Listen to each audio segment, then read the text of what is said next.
윤석열 전 검찰총장의 대선 출마 선언 시기가 애초 유력하게 거론됐던 오는 27일보다 미뤄졌습니다. 엑스파일 논란 가열에 장모 사건 1심 선고까지 다가오면서 우선 전열을 정비하겠다는 뜻으로 해석됩니다. 국회 취재기자 연결하겠습니다. 송재인 기자.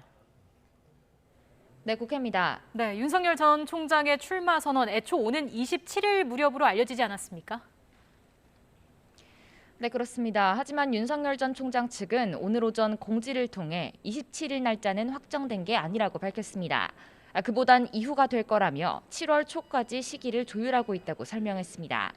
결과적으로 기존보다 정치 참여 선언 시기가 늦어진 겁니다.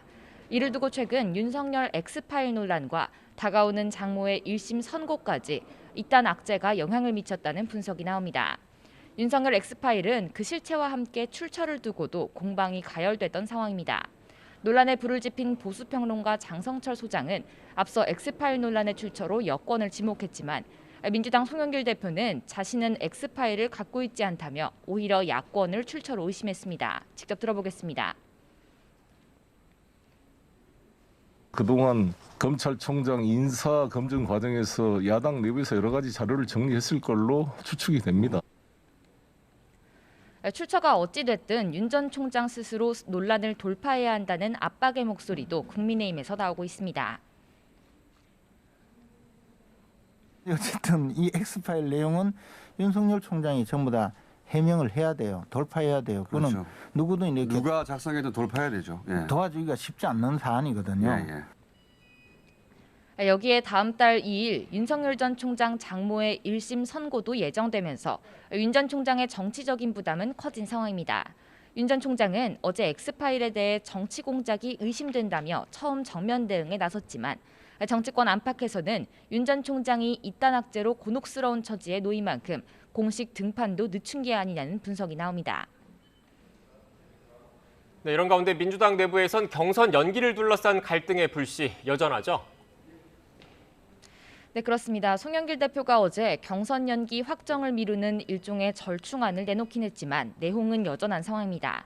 대선 경선을 현행 규정대로 9월까지 진행해야 한다는 이재명 측과 흥행을 위해서는 11월로 미뤄야 한다는 비이재명 측의 입장차가 뚜렷한 상황입니다. 그런 만큼 송영길 대표는 우선 현행 규정대로 짜인 경선 일정을 받아보고 25일 지도부 회의에서 결정을 내리기로 했습니다. 다만 송 대표는 9월 대선 후보 선출이라는 원칙을 바꾸기는 어렵다는 입장을 고수하는 것으로 알려졌습니다. 이에 따라 이낙연, 정세균계, 그러니까 경선 연기를 주장하는 비이재명 측 의원들은 추가 반발도 준비하는 상황입니다. 송 대표가 경선 일정을 강행하면 일정 변경을 논의하기 위한 당무위원회 소집을 요구하기로 준비를 마친 것으로 알려졌습니다. 이에 송 대표가 이럴 거면 당대표는 왜 뽑았느냐고 공개적으로 반발하면서 갈등은 정점에 달한 상황입니다. 직접 들어보겠습니다. 상당한 사유가 있는지 여부의 판단권은 그래도 당대표와 지도부한테 있는 것이지 그것조차도 당무위원회가 있다 그러면 당대표의 존재 의미는 뭐냐. 자, 이런 가운데 대체 공휴일 확대법이 담당 상임위원회를 통과했죠. 네, 민주당은 오전 행정안전위원회 회의에서 주말과 겹치는 모든 공휴일에 대체 공휴일을 적용하는 법안을 단독으로 처리했습니다.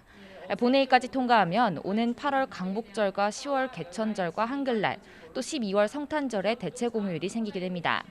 다만 5인 미만 사업장에는 적용하지 않기로 하면서 반발과 우려가 나오고 있습니다. 이번 법이 5인 미만 사업장에 대해 유급휴가를 적용하지 않는 현행 근로기준법과 충돌할 수 있다는 게 민주당의 설명입니다. 하지만 국민의힘은 이렇게 되면 공휴일도 빈익빈 부익부가 된다고 반발하면서 표결에 참여하지 않았습니다. 지금까지 국회에서 YTN 송재인입니다.